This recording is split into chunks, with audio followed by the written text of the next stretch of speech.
All right, it is another Extra Bases with Bristol and Booth. Jeremy Booth in studio, checking his phone, which I can only imagine means he's posting something on his new Instagram account. You know, listen. I don't. Wow, Jason. It took. I fought it for decades. I was gonna say, like this Instagram thing. Did you think it was going to be a fad and it might pass you by? Because it's been around for a while. Yeah. You know what? I didn't really want to. I don't know. It wasn't something I wanted to do. I mean, there's companies that I own that have it.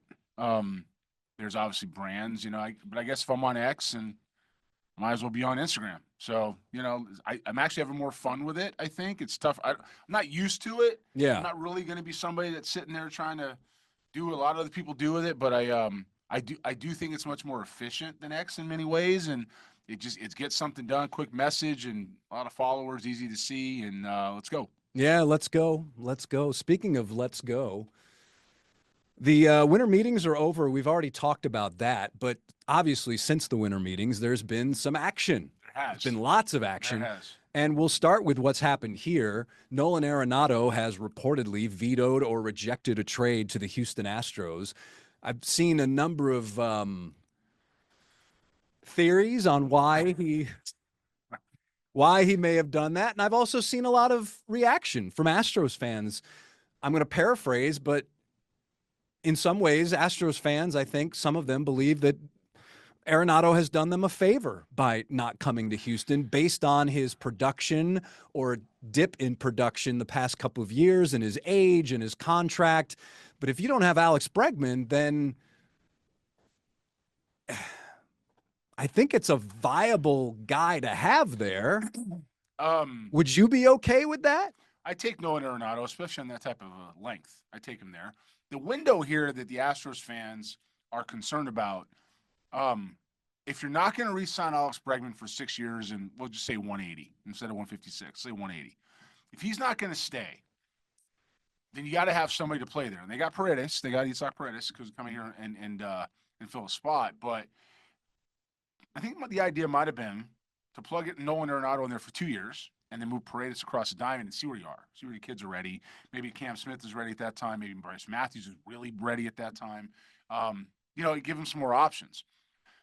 As far as rejecting coming here, there's a lot of reasons to not want to be part of some of the extended culture still and some of the stigma that the club may have, which, there's still some people there. Not many. There's still a couple people there that personify all that stuff that went down. I can tell you that. And, I'm in a pretty good place today, Jason. I'm in a pretty good spot overall.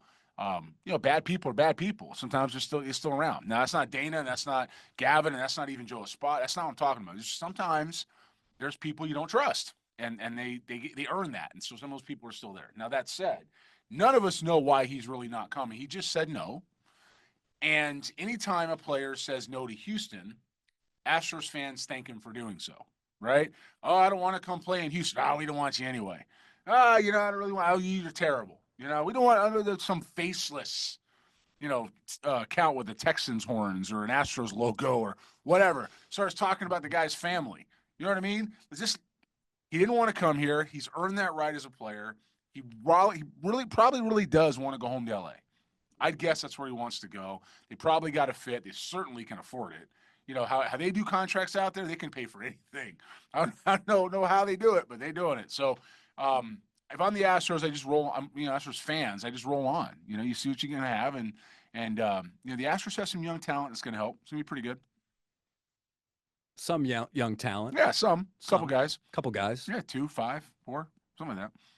Speaking of young talent, let's go here first. Okay. Speaking of young talent, yeah. Cam Smith, third base prospect, comes over from. Why that reaction? I love him. Do you? Oh, I weigh in on him, and really, yeah. There's a couple of clubs that remain nameless that had some opportunity to acquire him in other deals would have helped them, and they passed. And that question was given to me after that trade from one of those executives somewhere else, actually 2.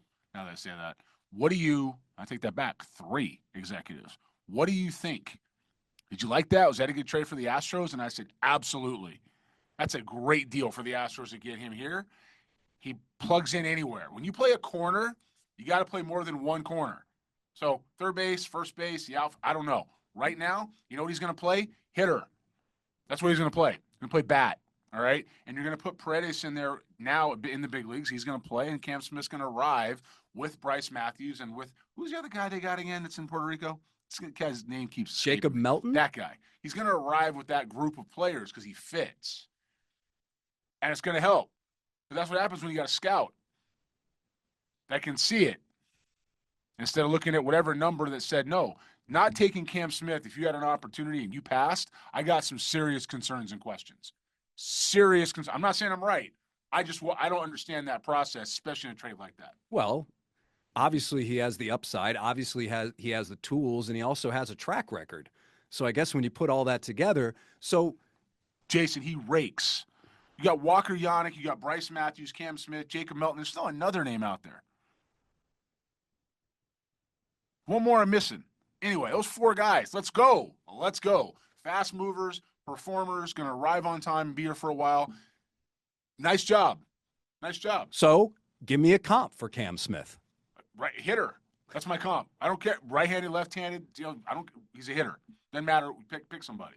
He's a bat. He's a corner bat, which means he's got to really hit. Now, what this really does, Astros fans, is this allows Bryce Matthews to not have to stay on the dirt, which means he can go fill that outfield spot that Kyle Tucker, who I promise you, and I think everybody knows this and is fine with it, was not signing to stay here. It's not Houston. Matter of fact, I thought the tribute he did was a little bit of a tearjerker. That was pretty good. Yeah. I mean, the kid has grown up in front of your eyes. It's always hard to watch players like that leave, but he wouldn't stand. The market after Soto obliterated it, which, by the way, now I'll come out and say it. I don't get that contract at all because I watched not at all. Okay. He's not Ohtani. He hasn't played defense. I kept my all right. I kept my mouth shut on some things because I was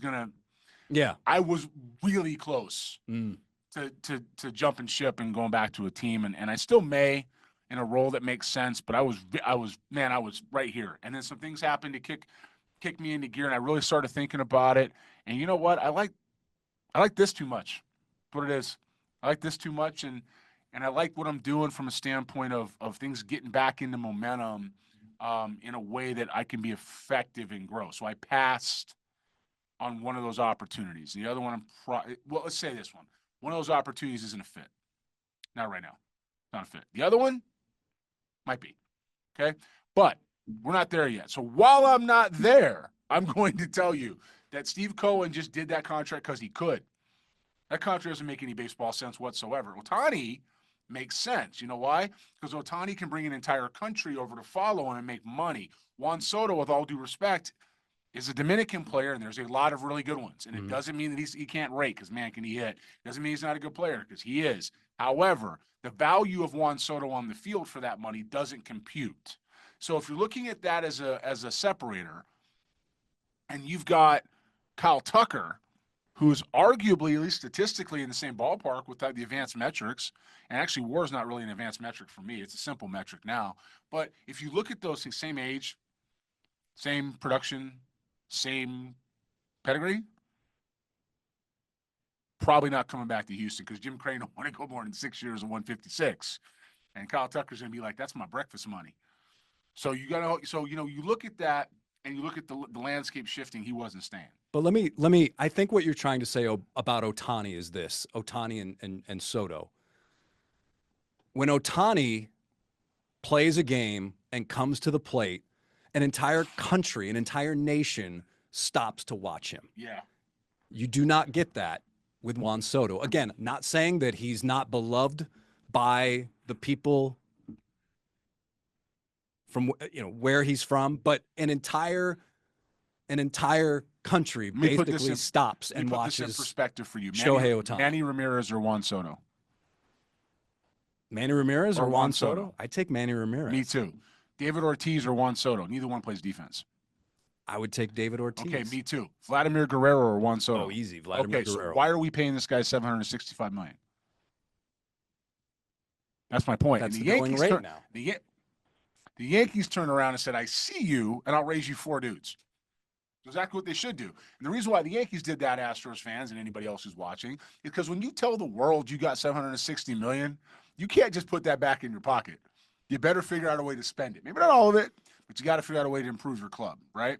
So we say that to say that what the Cubs did was make a move to be able to acquire Kyle Tucker because they think they can sign him. Probably can. When it comes to what they did with Cody Bellinger, they have a better chance than the Astros. That's a fact. They moved him off the roster over to the Cubs. This is the Cubs to the Yankees. Bellinger's coming to Houston. I wasn't. No chance. He is going to the Yankees and he's going to play there, which is going to be really fun to see that dynamic. You got somebody's high school girlfriend as your wife in the clubhouse. That's a tough one. Wait, what? You know that? Cody Bellinger's wife is Giancarlo Stanton's high school girlfriend. Really? Really. Oh, wow. Yeah, that one's going to be an interesting dynamic.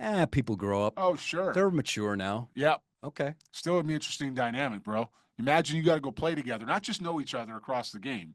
You got to go play together and dress every day. And all right, okay, that's good luck. But you know what? They're pros. They'll figure it out. All this to say, Tucker was a tearjerker, but everybody got it. Everybody got it. You have to understand that returning Cam Smith and Paredes fills needs and allows Bryce Matthews to grow up and play a position.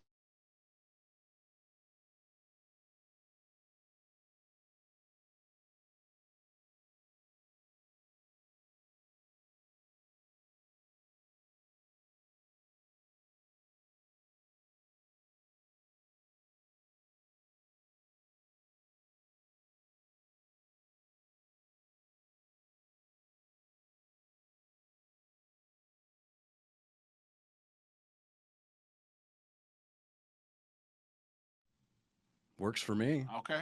Here's the article, by the way. People.com, New York Post, Page 6, Daily Mail. Cody Bellinger's model wife, Chase Carter, once dated Giancarlo Stanton. How did I miss that? I'm not going anywhere near that if I'm the Yankees. I'm like, yeah, I get it. You two got to play. You two got to play together. No chance. Now, they're both pros, and I'm sure they're both going to be able to handle it. But you got Stanton swings and misses enough. You know, you don't need any more distraction for him to chase something out of the zone. Oh, my goodness. What? Nothing. All right. But overall, I think we can both agree that the Yankees are probably going to be, not probably, are a better team without Juan Soto, and that World Series team, they'll be better this year. It's not even close. Yeah. It's not even close. I mean, look what they've added. And that's, sometimes you got to remember that there's reasonable contracts, there's fair, there's cost in doing business, and then there's ridiculous. And that's a ridiculous contract. You notice that nobody had this reaction in Ohtani.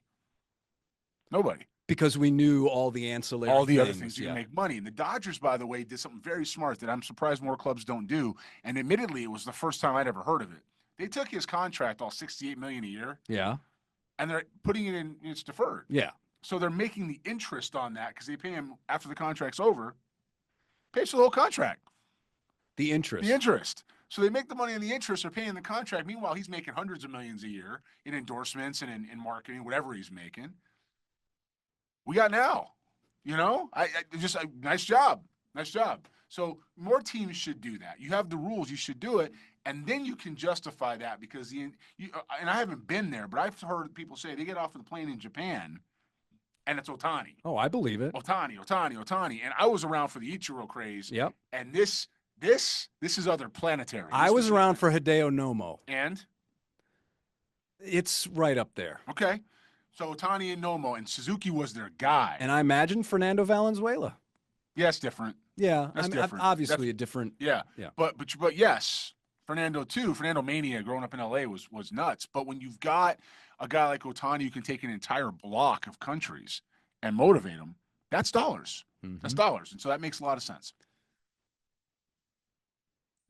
I wonder what Alex Bregman possibly asking and Scott Boras possibly asking for makes sense, because right now Alex is still unsigned, and I would imagine most of us who see a guy of his caliber still out there, something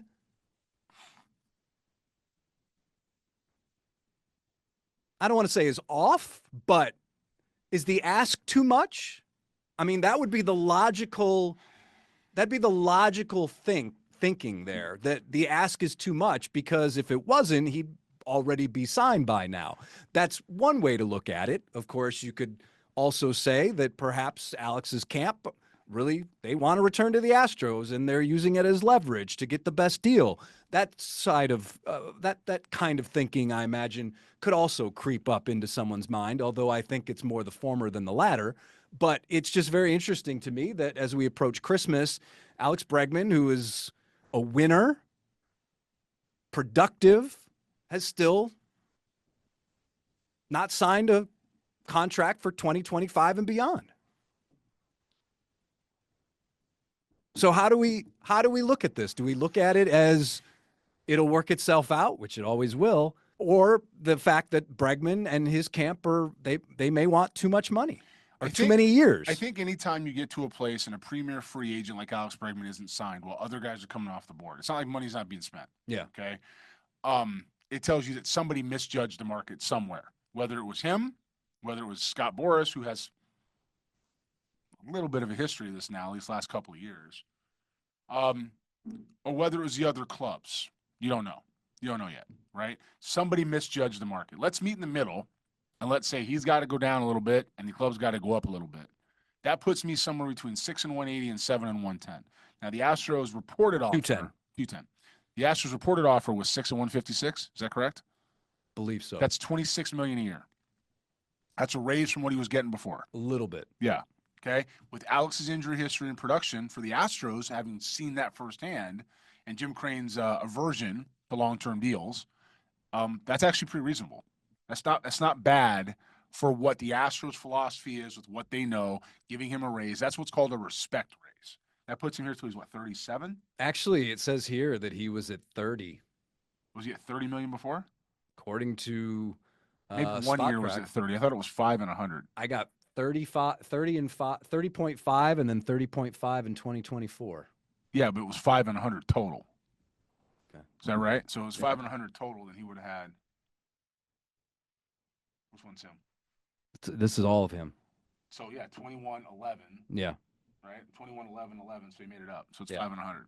Okay. So he might just be used to making that 30 million. Yeah. And decide he wants to stay there. But the reality was it was an AAV at 20. Okay. So my gut feel says that when you look at that deal, the Astros feel like they gave him a raise of an average of 20 of $6 million a year. Because in March of 2019, he signed a 5-year, $100 million extension. Now, Jim Crane, and I want you guys to remember this because I know the Astros fans in this have been somewhat reasonable.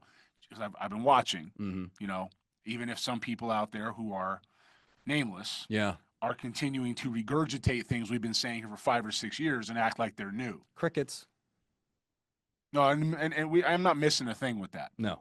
Okay, and I was visiting with some other media members in the winter meetings, and some of that stuff was brought up, by the way, was noted. Really? Yeah, that we have collectively said things on the air, publicly, where you can't run from them, by the way, without attacking other media members, because that's just not something you do, that are far more insightful and, let's go with, I don't know, prescient than what some other people have said, and yet we got just dumped on. We got attacked. Me personally, and I don't care because I'll take it, but we got attacked and got dumped on.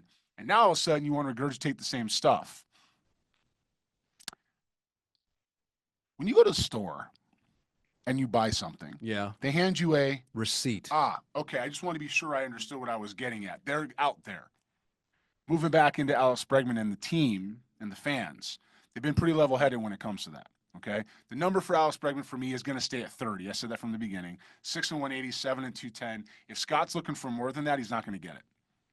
May get it from one club with backloaded bonuses and incentives, but as far as guaranteed money, 30 million a year is about right. That's about right for what he does. And you don't know. The thing about Alex that separates him is how hard he's played when he's been hurt. Yeah. You know, and he doesn't say it. He lets you guys, you know, Alex has had fans just rip him apart for his performance, and the guy's playing on half a leg. You know, and he's not going to say that because he's such a professional and a winner. You're paying him for that. Or his thumb's hanging off. Right. You're paying the guy for what he does that he doesn't ever tell you about. That's what you're paying him for. All right. So speaking of Alex Bregman, that was a big topic. And Kyle Tucker of our last podcast, checking some of the comments. Rob, no, these are good. Rob, sure? Rob says best place for Breggy to get 100 more homers and rings is Houston. Crawford boxes AL West competition not good. Must make the playoffs before he can win a ring. AL East is too competitive and will be for the next 5 years. I Okay, don't disagree with that. I don't disagree with that. Good. Trade Tucker to the Cubs. Paredes is made for the Crawford boxes too. He can play third base, first base. Get Suzuki and one outfield prospect in the deal and move on. Fromber's a tougher one for him. Replacing his innings will be tough. If Astros can send Fromber and Presley to Phillies for Alec Boehm and Ranger Suarez, I'd be interested. Astros will probably need to kick in one more prospect. Starting pitching is incredibly hard to find. Fromber Valdez, if they think they can sign him, on, by the way, a short-term high AAV deal. I would do it. In a heartbeat. He ain't going anywhere. Now, I will say this to you. Anybody who thinks McCullers is a starter needs to get their head examined. Go seek professional help. I've been telling you this for a long time. He's not. And he needs to come back and work in the bullpen. And in Dallas, in the winter meetings, Dana kind of addressed that, kind of said so. Okay. So I asked, or maybe what he didn't say. Well, I flat out asked the question. I said I had to get this out. We can no longer have this myth, and this ties into Valdez and the value that Lance McCullers is a starting pitcher. Just because you can stand out there and start games doesn't make you a starter. And you're a big fan. I love the guy. I love the compete. I love the makeup. I'm not sure on the human being. I don't know him, but as far as the rest of it, well, yeah. I mean, yeah. But when it comes to what he does, he's a reliever. Human being for me is good. Good. From a performance standpoint, that's what he should be. And you've got Javier who's still hurt. You got Garcia coming back halfway. You have Blanco and Brown who have innings highs. You got Arrighetti who's who's still needs a little more time, no matter what you guys may think, in AAA, half a season to get himself ready to go to really be a force in the big leagues. And so Valdez is an anchor. He's an anchor. What are you not hearing? You're not hearing Justin Verlander, which means Valdez has to stay. And if they think they can sign him with dead money coming off the books in Montero and Abreu in a year, how do you know that's go to Valdez? Listen, the fact that Fromber Valdez was able to pitch with that broken finger, how he was able to come back that quickly. I mean, this guy's a workhorse. He's built like a linebacker. Yeah. Yes, I know that there's been some times in the postseason where it's blown up, but to get to the postseason, you got to have workhorses. And that's what he is. Yeah. He is a workhorse. He's not going anywhere for me. And by the way, Lance, I would actually say excellent human being, very easy to work with, relationship professionally, excellent. I mean, he's one guy that we can always count on to address whatever needs to be addressed. So yeah, I trust you on. I'm just I don't have. Yeah. I know that on the field, I'm on the compete. Yeah. I'm not on the stuff anymore, and I'm not on the role, but I'm on the compete, and I'm on what he could be in a shorter role with plenty of time. This man hasn't thrown a baseball competitively in 2+ years. Athens Jet says, "I'm Yankees fan. I don't want Bregman. Plus, as an Astros hater." In my honest opinion, I think his best fit is Houston. I don't see why he would want to sign with anyone else other than my Yankees, and I'll rip him if he goes to Boston. Hey, that's a true Yankees fan right there. Let me say this. It was brought up in, again, winter meetings, off camera. The question wasn't asked to me. It was asked to another media member who's there. What happens to Alex Bregman in Yankee Stadium? And this media member said they boo him until he hits his first walk-off. I agree with that. Me too. So I don't know why we're still talking about this. At some point you got to win, and if he helps the Yankees win, New York will love him.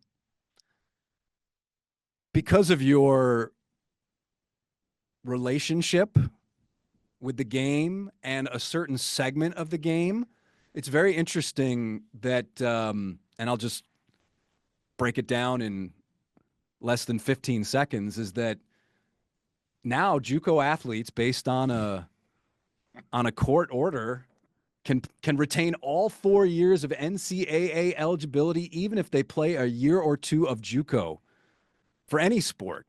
So what does this mean, and how do you think it's going to play out? I mean, will we see the floodgates? Not the floodgates. Will we see a mass gathering, all players heading now to JUCOs? Do you think we'll see that because of why go play at a potentially sit at a 4-year university for the first 2 years? I mean, obviously now it's a lot less. That happens a lot less because after that first year, if you're not playing, you're going to transfer anyways through the portal. But could we see just huge numbers of guys going to JUCO now, the JUCO ranks, or do you think something else will happen because of all this? So there's a couple things that I would say that need to be heard. Number one is that the NJCAA has never really said, hey, NCAA can govern us. The rule is an NCAA rule. So if you're no longer in high school and you play for a college, any college, you lose a year of eligibility. That's the rule. By changing this, what you're seeing is the next step of what NIL is going to do. And it's not even for the star athlete. It's not for the guy that's going to be a pro guy. That's not who this is for. This is for the guy who's going to go to school and needs to get a grad degree and is going to make some money by helping the school win because that's his pro sport is that window. And NIL has changed all that. These are now jobs. So this guy's going to go to school and get a job. He's going to go to his bachelor's. He's going to go get his master's, and he's going to graduate. So you get 6 years. General ed at San Jacinto North is kind of the same as at Alvin. It's kind of the same as at Blinn or in Cypress College or even at University of Houston or Louisiana State University. It's kind of the same. It's all GE. Now, what Tilted has and who's teaching what and what system it transfers to, that's different. But when it comes to what the content is, it's kind of the same classwork. You get into specialized disciplines such as rhetoric or law, criminal justice, broadcasting. I took a wine tasting class in college. I guess that's a discipline. You get into stuff. Must be great to be an athlete, Jeremy. I actually didn't pass that class. Actually, I took baseball coaching techniques, and I only got a B. Oh, what's up with that? I don't know, man. I don't know.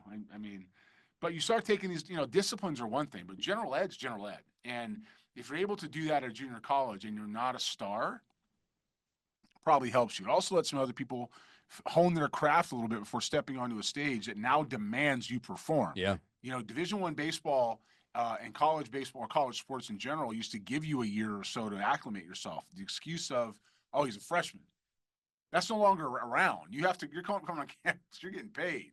And so if that's the case, it's a job, man. They expect you to perform. So if you're a pro guy or pro type athlete in whatever sport you're in, it doesn't really affect you. If you're not a pro type athlete ready when you graduate high school, it does affect you because it gives you another fallback role to either make yourself one or go to school for 6 years and total and get paid, but also get through your entire education on your own. That's the way I look at it. Okay. Because if anyone knows the JUCO space, it's you because A, you competed at that level, and B, you hold events at that level. So I was just curious what your take was. You have more to add? Well, I was going to say the JUCO team I was on, as an example, had about 17 guys that went pro in 1 year. Okay, now here's some of the names. A couple big leaguers too. I'll give you. Augie Ojeda played short. Yep. Heath Ginner played second. Yep, former Astro. And also played in the outfield. Jeff Pickler who played for a minute in the bigs with the Rangers, maybe, but AAA for a lot of years. Mike Cosgrove. Dave Trentini, Mario Papari. You're not going to name all of them, are you? You get the point. Okay. There's a lot of them. Because I was gonna say that's pretty impressive if you could remember all of them. I can remember them all. Unfortunately, I can do it. I don't have them. Junior Rodriguez. What school was it again? Cypress. Ara Petrosian. So this is where that little GIF comes in, or that little video. 3 minutes later, and you're still counting. Yeah. Or 10 minutes later. You get the idea. There's a lot of us that did it, and a couple guys played in the big leagues for a while. So Ginner, I think, got 5-6 years. Augie might have played a decade. He got a lot. Augie played for a while. So junior college is a good place to go mature. If something's missing if you're going to junior college, you may not be ready yet. Maybe your grades weren't together. Something's off, and it's going to come together quickly, and then you go out and do what you're going to do. So come on, Cypress College EDU. Come on, Cypress College EDU. Cypress College, 1995. Well, what they did was there was a link here on the Wikipedia page, and it's a dead link. Yeah. It said Cypress College professional baseball players. Sounds right. No longer active. Sounds right. None of us are active anymore. Oh, I'm sorry. What's that? Nothing. You don't think you're active? I said none of us are active anymore. Oh, that's a good point. Oh, here's one for you. Gerald Laird, Craig Kuzmic. Gerald Laird, catcher, infielder, like first baseman guy. Catcher for the Tigers and A's. Yeah, Rangers. Gerald Laird. Rangers, yeah. I mean, Cypress had some pretty good players. Yeah. Anyway. All right. Well, we came in and I said, Jeremy, let's keep this short because I'm not at 100%. And what did we do? We went almost a half hour, so we never. I don't know what that is. I don't want to say disappoint, but we never stick to the script. Yep. All right, everybody. For Jeremy, I'm Jason. As always, leave your comments, questions, concerns, and everything else below, and we will. We're now in a good habit of reading comments, reacting to comments, and reviewing comments. So until and by we you mean you. Yeah. Okay. Because Jeremy just shows up and I got talks. the best job in the game. All right, everybody. Till next time. Thanks for watching Extra Bases.